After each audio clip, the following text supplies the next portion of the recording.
Welcome. I'm Danielle Sally. And I'm Eva Fusa. And you're listening to Ghost Boss, stories about the freelance afterlife. Hey, Eva. Hey. We're back in the studio. We made it. It only took us 30 minutes. In 5 attempts, maybe? We technical, did it, guys. Yeah. This is a labor of love, and we really hope that you're enjoying it. So we are recording this. It is Valentine's Day. It is. We're recording this. Of course, we'll air afterwards. So happy Valentine's Day. Thanks. I wore my Valentine's earrings. They're fantastic. I wore a red shirt, so I'll look different finally in all the clips. I'm not wearing green or black. He wears a lot of green. Or black. Or black, as I'm wearing black. You're wearing black today. It's kind of, so in high school, I've always hated Valentine's Day for the record. I know. And in high school, I got, like, all my friends and I would wear black. Because we were so edgy.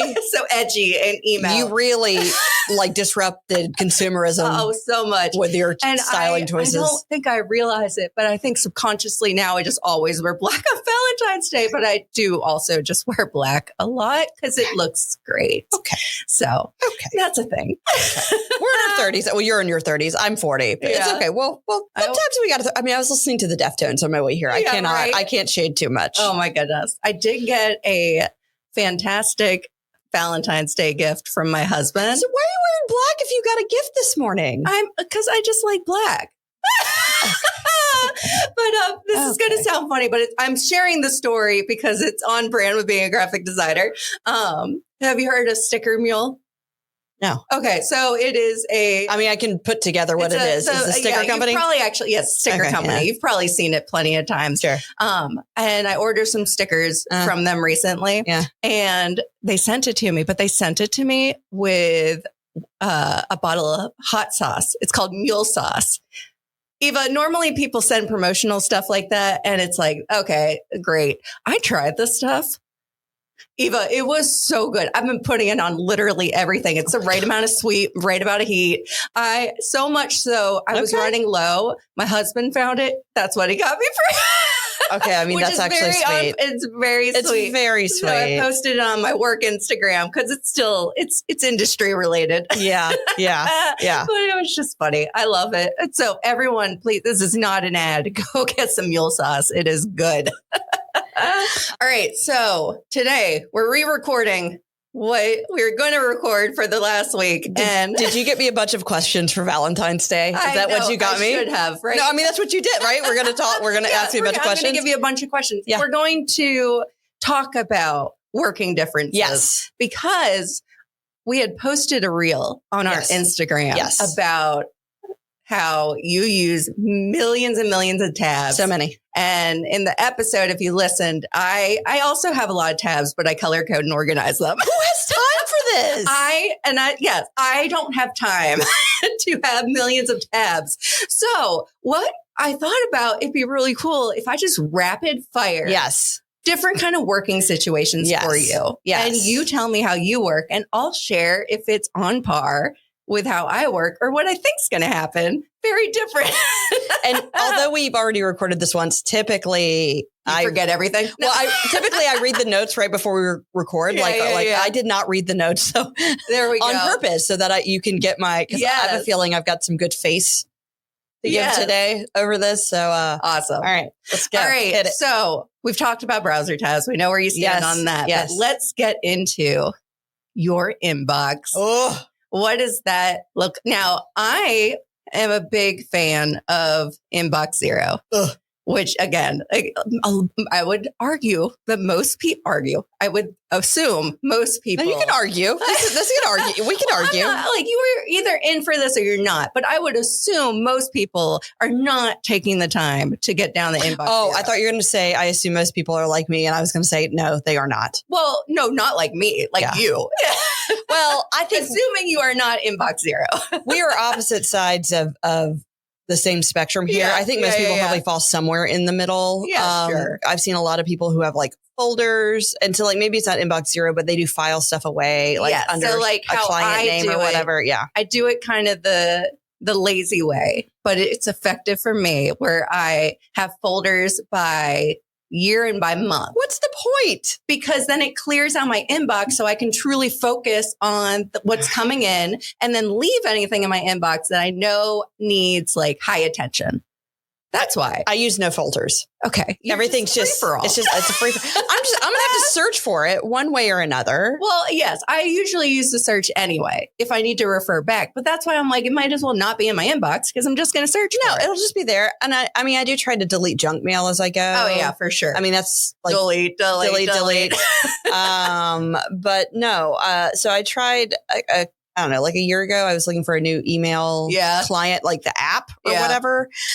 So like a year or two ago, I was looking for a new email client. Yeah.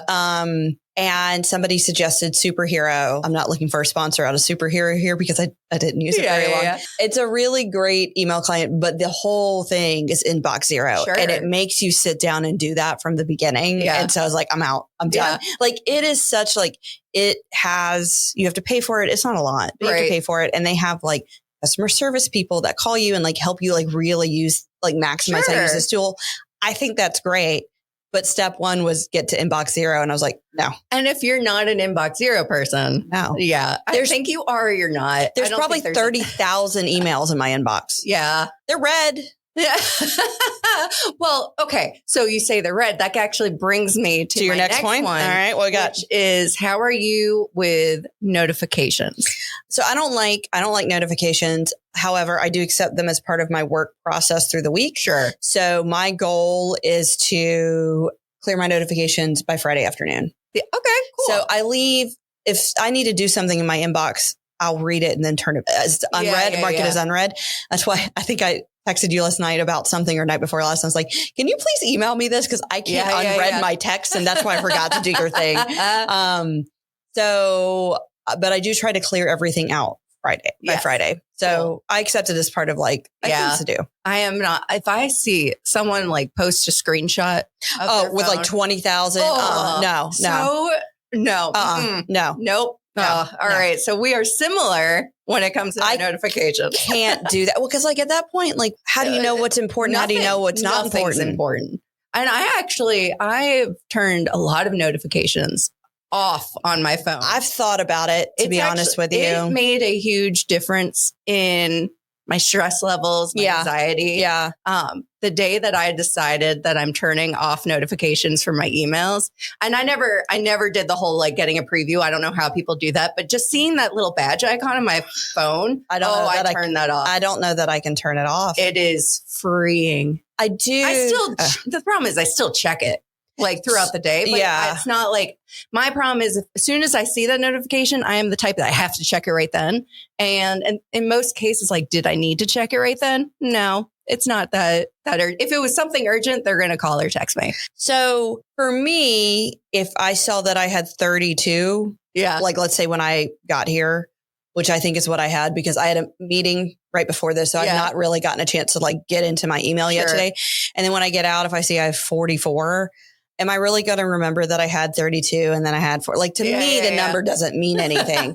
I do as a personal thing. I need to get better about, I mindlessly check my email and I mindlessly check my messages, and I need to break that habit because I do it, even though I'm like, I'm not doing any work tonight. I am not doing any work tonight. Right. There's nothing urgent. It's just a habit. Yes. And it was born from when I worked like in-house. Yep. And people would email me, and it's born a little bit of like some clients who do sometimes email me at night and have but like there's less of that, and I've managed that a lot. Yeah. So now I'm like, if you're not working, like when I go on vacation, I turn off my take it off my phone. Yeah. You know what I'm talking about? Before, like I've had to go as far as like remove Slack. I don't get Slack notifications on my phone. I only get them if I open them. Yeah. But like, I wish there was an easier way to do this, because when I go on vacation, I'll go and like remove my work email from my phone temporarily. Right. So like, I don't get emails. I don't get calendar requests. I don't get any of that.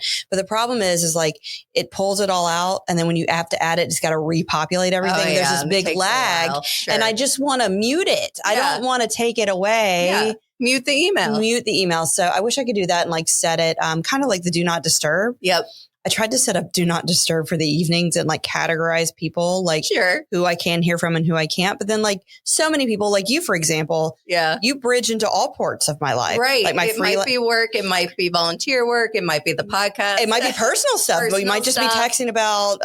So like I can't put you in a category. I know, there's no category. There's no category for Danielle. So I struggle with that. So I think I need to. I don't know if there's like an app or something that I can train myself to check something else. You know what I mean? Like there's gotta be something. There's gotta be something. There's gotta be something. So we're going to patent this. No, I'm sure there's something. I just got to go look it up. We'll find it. All right. So the next one that I have. Yes. And I feel like, I can't remember if we actually put it on a podcast or if it's the podcast we cut, but I remember you had asked me to speak at a Chiprams conference. And I plugged my laptop in. And before I got my keynote presentation up, you saw my desktop. And you saw on my desktop that I only had one thing on it. And you made a comment about like, how is your desktop so empty? So Eva, what does your desktop look like? You're looking at it right now. I'm counting my icons. I have 64 icons. 64 icons. Do you want to hear something funny? I was thinking this morning. So I finally let my two computers sync up. Yeah. Do you know what I mean? Like when you save something on one desktop, it'll save to the other. I had it turned off for a long time for a couple different reasons, but I've added it back and it's actually helped my workflow tremendously. That's good. Part of why I turned it off is because then I have to re-download stuff constantly when I have to open it, but it's fine. Anyways, so the desktop on my laptop is the same as the one on my big computer. On my big computer, it doesn't look very overwhelming because the screen's so big. But then I get on my laptop, I'm like, whoa. But yeah, I have 60 something. Now, and I will say, and I think we have talked about this before, where when I'm like deep in a project, that like my desk will get a little more cluttered. You know, when I'm done with the project, because I clean my desk. Desktop, kind of the same way. If I'm like really in a project, I might throw a couple things on there. But once the project's done, I am organizing and cleaning and moving it to my Dropbox server, and I'm putting it all in there because I just don't want anything on my desktop. I want it clean. I need clean. All right. Eva's making a nasty face at me. I just don't have. I should be better about that. I can find all of my stuff. You do you. It's not about being. This conversation. It's not about being one. It's not that one's better and one's worse. It's just exploring different working habits. Yeah, I do like to file my stuff when it's done. And I do have very good file management when it's done because I've worked on teams where you have to go behind somebody. Yes. Or if a client emails me and is like, I want the native files. It's nice to be able to grab it. Oh yeah. Just send it to them. So I have that intent. I get behind. Yeah. It happens. It happens. Yeah. Okay. So going from desktop into those folders, do you have a folder structure?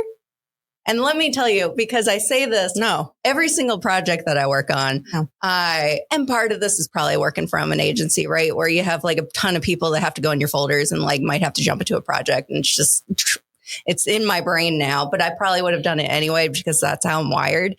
But so every project folder, I have my main folder. I hate loose files in a folder. What I mean by that is a loose file has to go in another folder. No, it doesn't. I'll be multiple folders deep because I want everything organized. So I'll have loose files. I don't like loose files in the root folder, I should say, the parent folder. The parent folder.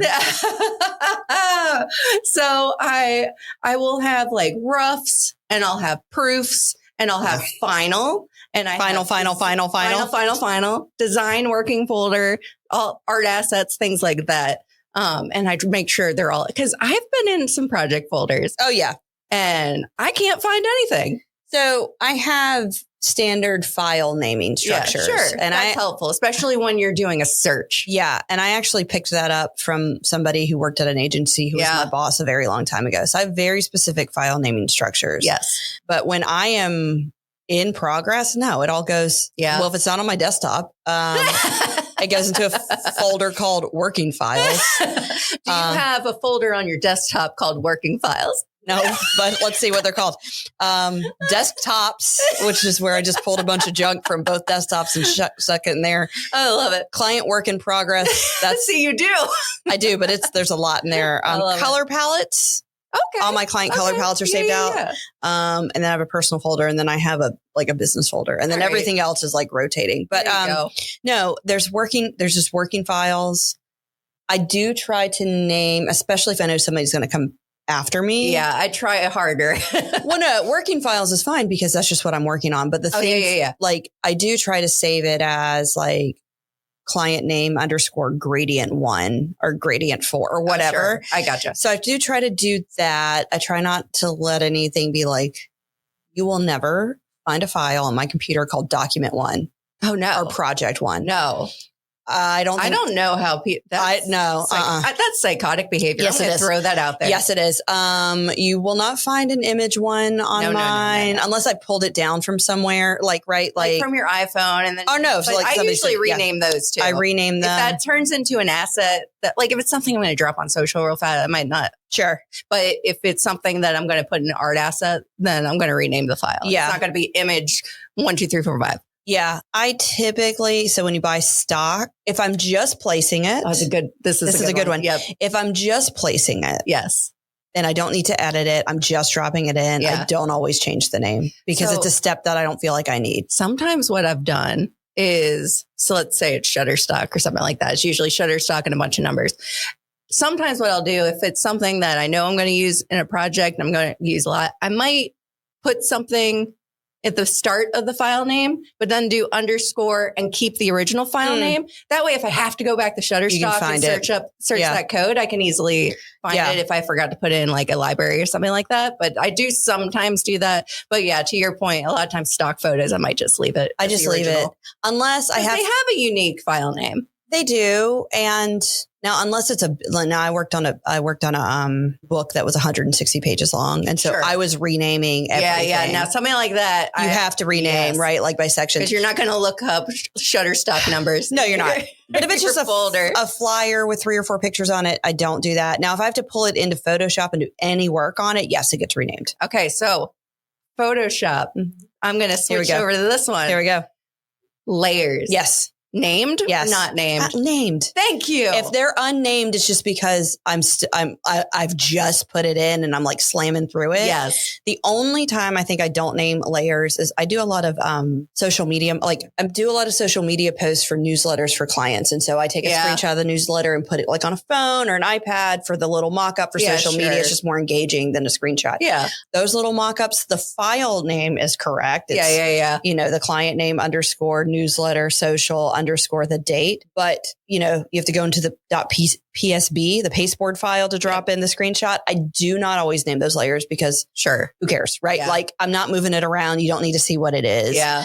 But no, if I'm doing like actual, absolutely. Oh yeah. But do you know why I have to name the layers? Why? Because I don't auto select my layers. Oh, you told me this once. Yeah. And it's funny because everyone kind of works the way that they work, especially when you've been doing this as long as we have. Correct. You do like, I know all the shortcut keys. Like, I'm never touching that toolbar. I'm using a shortcut key to get to my tool. I'm half or half. Unless it's a newer one. I haven't learned the shortcut key yet. Or one you don't use all the time. Yeah. Like cut and paste and all that. Yeah, but like some of the transform, but like I don't remember what flip horizontal is. I'm finding my cursor to use the auto select. I'm hitting V. I'm not hitting. Yeah. But auto select is one of those things I could not function without it. I hate it. Now I hate if I get in and it's set to auto select a group, that will drive me nuts. I have to have the individual layer. No, I don't. It grabs the wrong thing. Yeah. And I get so irritated if it grabs the wrong thing one time. I'm just, yeah, for sure. I see that. Yeah. I'll say if I'm moving really fast, I try very hard to label all my layers. If I'm moving really fast on something, I'm at the minimum going to group my layers by the sections that they're in. So I might have a folder in there called copy. And I might have a folder in there called background elements. And I might have a folder in there called brand elements. Yeah. And then I make sure all my stuff that I need are in those folders. I am realizing as we're having this episode, I have an issue. I only use folders if my layers have gotten so long that I have to scroll within the panels. Fair. If I can see them all. Yeah. Now the exception to that is if I'm picking up chunks and having to move them all together, clearly you put them in a folder. Yes. But if I'm moving them individually, unless I'm having to scroll for some reason, I don't put them in folders. All right. Let's see. My next one. This is fun. So this one, we're going to get off of the whole technology, computers, all of that. We're going to move into, well, it's a little bit of technology, planners. I know you like a planner. Mm-hmm. Are you a digital planner or are you a physical write down your day planner? Do you want to guess like you did last time? Like we're not re-recording this? Well, so last time, but you know the answer now. Authentically, it was, I assumed that you were a physical planner type of person. Mm-hmm. You are not wrong. Yeah. You're also not right. Yeah. I got a Remarkable this year. Yes. And I love it. It is, for people who aren't familiar, it is a digital planner, but you write in it and you can do similar things like within iPad. There's lots of apps and stuff, but somebody, when I was like, why wouldn't you just use your iPad? The person that I saw with one, he was like, well, all it does is this. So like your iPad, you get notifications. It's got your email on it, a text, all distracting things. Like literally, he was like, this is the equivalent of a Kindle. Like why do you read on a Kindle instead of reading on your iPad? And it's like, because it makes me focus. Yeah. And the screen is softer on my eyes. He's like, well, this is how that is. I love it for a couple of reasons. Number one, it syncs with all my devices. Yeah. I can type in it or I can write in it. That's nice. So it like scratches that itch of like wanting to write stuff out. Which is why sometimes I'll do physical. Yes. I'm a good mixture of both. Yes. Like sometimes I just have to write it. Right. Yes. Or I enjoy marking stuff off. Oh, yeah. Right. I like a good strike through. Yeah. But then sometimes I have so much stuff or like, I like it because if I'm in a face-to-face client meeting, I like to write.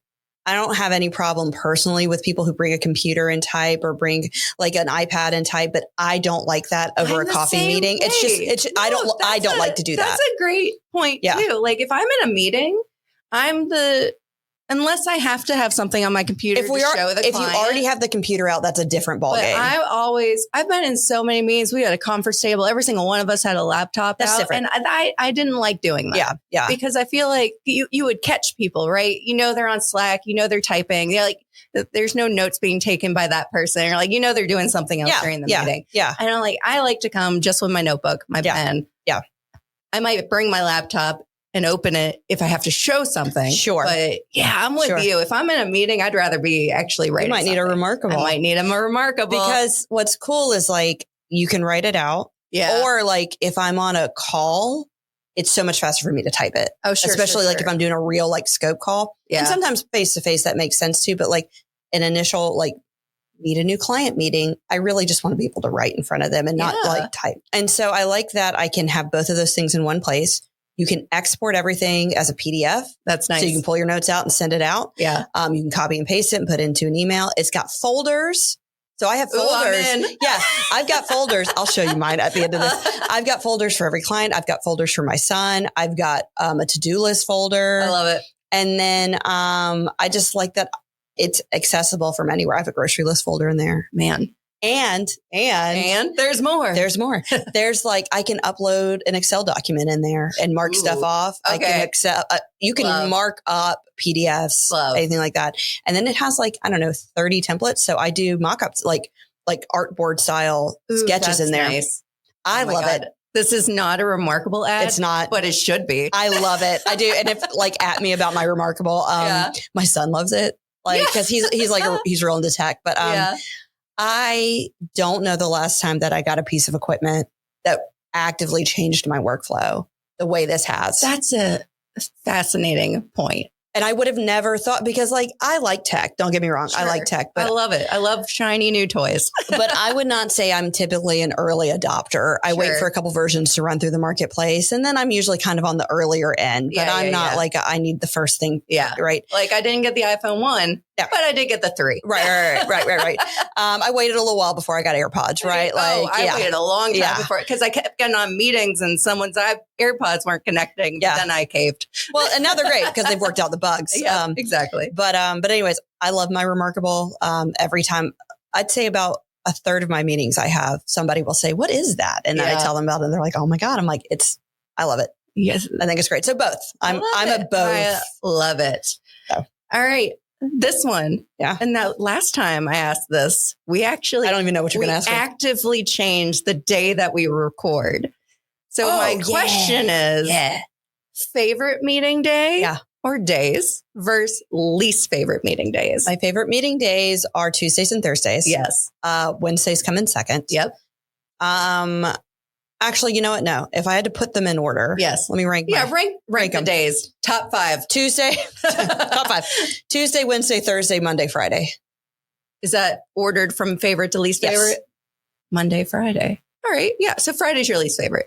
I like to when I was at my old job, I blocked Fridays as my work days. Yeah. Now I do have a client right now that they have standing Friday meetings. And so some Fridays I can't get that. Expected. It's expected. Right? It's once a month and it's fine. It's totally fine because I know it's coming. But I like Fridays as my day to finish up my work. Yep. Write out my list for next week, clear my notifications. Yep. I usually have my desktop pretty cleaned up on a Friday afternoon. I may have just hidden it. Yeah. It's not on my desktop. Yeah. But yeah, so midweek feels better for me. Sure. Just because Monday I'm still trying to get my feet up underneath me. So we had scheduled Monday mornings at 9 a.m. to schedule our podcast. And we changed it because I don't know why did we do that? Why have we did that? Why did we do that? And it could be, I think from my side, it could have been that, I actively block most of Mondays and I block Friday afternoons for client meetings. Just so, because that's I like to bookend the week with prepping for the week and prepping for the next week. Yeah. So it could have been, that worked for me because I was like, I'm not going to have a client meeting, but man, it was horrible. Yeah. I mean, it's just, we found ourselves every Sunday. And then being like, can we move it? Yeah. Or we would come in and be in a mood. That was mostly me, admittedly. Yeah, but then I pick up on your mood and we're both in moods. I like this. So now we record Wednesdays at 10. Yeah, this seems nice. Well, I have a standing client meeting from 9 to 10 on Wednesdays. So it's kind of perfect. Like I drop my son off at school. I have a little bit of time to either go back to the house and get a little bit done. Or today I got a little treat myself coffee and pastry. There we go. Little Valentine's for me. Love it. And then I made my call and it's a nice warm up to do this because it's a marketing discussion call. We do it every single week. So I'm nice and I've been chatting with people. I was nice and warmed up. Nice and warmed up. Yeah. I think if I were to rank the weeks. Yeah. Or, you mean rank the days? Or rank the days. Yeah. The weeks, the second week of no, I'm kidding. If I had to rank the days, I think Wednesday top for having a meeting. Okay. Then Thursday. Then Tuesday. Okay. So still midweek is your preference. Yeah. And then, you know what? I would pick a Friday meeting over a Monday. Really? Yeah. Nah. I really like, I'm getting to the point that I'm like, you know what? I make my work schedule. Do I need to work on a Monday? If I have a deadline, sure. But do I need to work on a Monday? See, I feel the opposite. I'm more likely to want to try to jump off early on a Friday. Well, okay. So I actively try to block Friday afternoon. So if I have a Friday meeting, it would probably be in the morning anyway. Okay. But if I had a Monday meeting, it would be in the afternoon. Because you don't because I tried very hard not to do a Monday morning meeting. See, I don't mind them. At my old job, we had a week. I think it was Mondays, every Monday at 9 a.m. Yeah. So same. I think that's why you don't do it now. I had 10 years straight of always having a Monday 8:30 meeting. My last year, it turned into 9 a.m. meeting. Mm-hmm. That 30 minutes made a huge difference. I mean, totally. I'll take a 9 a.m. Not really when I have a child. For me, it does. I'm like, I have a child. I'm already dropping off at 7:30. It really does. See, I don't drop off till 8:20. Yeah. I'm like, you want me where? Right. Sure. So in your case, it would have been great. But my case, I'm up and at them anyway. But it was that. And all the internal meetings ended up being Monday. So I think my brain is just you know what? If I don't have to have meetings on Mondays, I'm not going to have meetings on Mondays. So for me, it was different because I would have that meeting and then I would sit down and kind of debrief. And it allowed me to kind of get my ducks in a row. Sure. And because we just had this all staff meeting, if any work had to move around, everybody was aware because we just had this all staff meeting.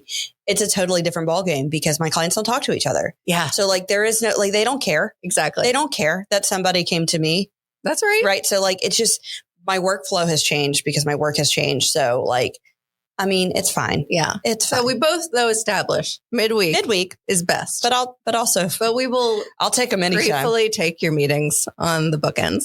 Yes. All right. Well, I love this conversation. It was great. Not too much sass. Lots of differences, but not too much sass about it. Yeah. Go buy them for Remarkable. I'm going to buy a Remarkable. I'm also going to actively start thinking of more working habits and keep a list going. We need a part 2. We could actually probably do one of these. We can make this a monthly every series. couple months. Yeah. Like, what are we going to talk about this? Like, I don't know. Let's compare and contrast our weirdness. I didn't even get through. I added some and I didn't even get through them. So we definitely will do this again. For sure. And if you have anything that you stick to the way your working habits, share those with us, DM us on Instagram. We'll add that and figure out where Eva and I stand.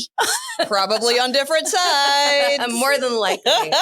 All right. Well, we will talk to you all next week. Have a good one, everyone. Thanks, everybody. Bye.